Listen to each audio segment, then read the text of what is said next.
The Blob was released in 1988 from director Chuck Russell and starring Shawnee Smith. It was nominated for Best Science Fiction Film that's based on the 1958 sci-fi horror. To create the horrifying effect, they used silicone with red vegetable dye. Whenever the blob would consume its victims, the red dye would come off as blood, seeping through the alien life form.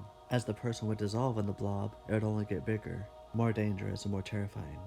And remakes were half as good as they were in the 80s, then we wouldn't have a problem with them today. And part of that's because of the practical effects and just the passion that the directors had.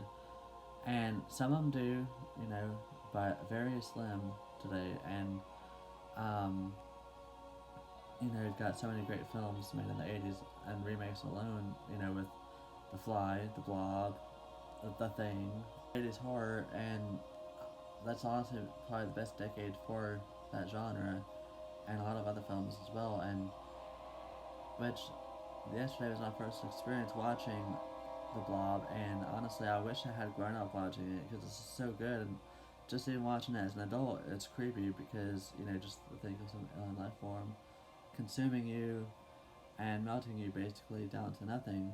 Very intense, and like as far as the effects, like that only pushes it further.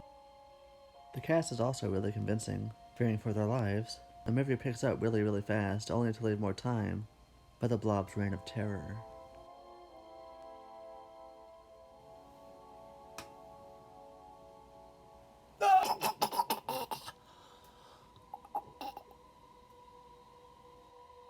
If I had to compare the two movies of effects between The Thing and The Blob, I'll say The Thing is much, much better even for its time in 1982.